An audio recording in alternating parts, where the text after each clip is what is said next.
ঋতুদা তাৰপাছত এতিয়া কোকোপিট ইয়াত ভৰাই দিলোঁ। ইয়াত পানী আছে। কোকোপিটটো মই এইকাৰণে ইউজ কৰিছোঁ, কোকোপিটে কি কয় তাতকৈ 6 গুণ পানী এই এবজৰ্ব কৰি থৈ দিয়ে, আৰু গতিকে পানী দিয়াৰ কোনো প্ৰয়োজন নাথাকে। যেতিয়া পানী পাব তেতিয়া সোনকালে শিপাটো গ্ৰ' হ'ব।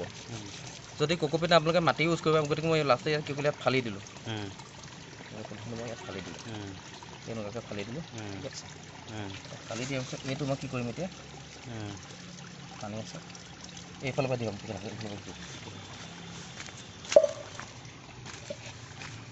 ফালি দি এনেকৈ লগাই দিলোঁ। পানীটো অৰ্থমেটিক ওলাই গৈছে বাৰু।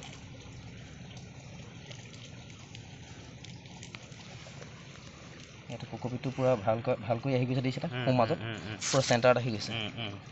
কৈছোঁ যেতিয়া চেণ্টাৰত আহি গৈছে, মই এইটো পদ্ধতি কৰিলোঁ, দেখিলেতো। এতিয়া টাইটকৈ বান্ধি দিম।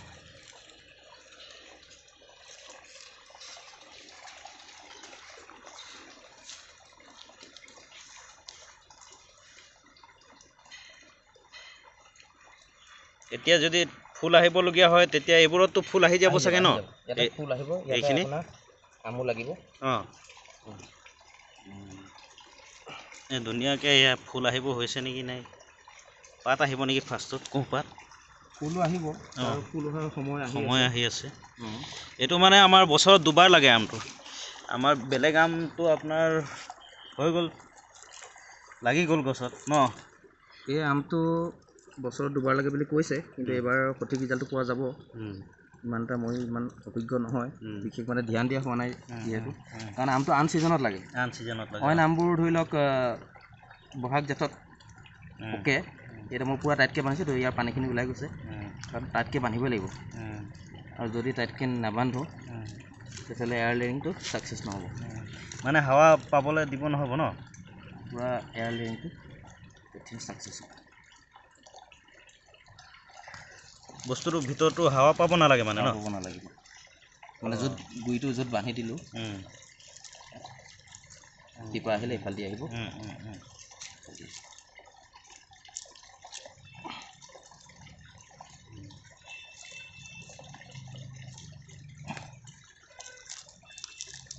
এতিয়া বাকী পৰৱৰ্তী ভিডিঅ'টো আমি 45 দিনৰ পিছত দেখুৱাম। যেতিয়া 45 দিনৰ পিছত যেতিয়া শিপা আহি যাব, তেতিয়া আমি দেখুৱাবলৈ যত্ন কৰিম। আৰু মাজে মাজে পানী দিব লাগিব, পানী দিলোঁ এইফালে পানীটো সোমাই যাব, যিহেতু এয়াৰটো নাপায়।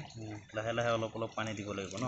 লাহে লাহে পানী কিমান দিনৰ মূৰত পানী আপোনাৰ এতিয়া কোকোপিটে যিহেতু পানী এবজৰ্ব কৰি থৈ দিয়ে, ইয়াত কোনো কথা নাই।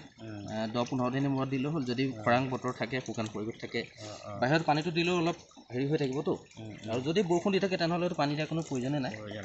আৰু ইয়াত এটা কথা ভাল হৈছে, ইয়াতে খুবটো ধৰি লৈছে, পিছলৈ যোৱাৰ সম্ভাৱনা নাই, ঢিলাৰ সম্ভাৱনা নাই। বাছ, বাকী ভিডিঅ'টো ইমানতে সামৰণি মাৰিছোঁ। পৰৱৰ্তী ভিডিঅ'টো পুনৰ দেখুৱাম। ধন্যবাদ।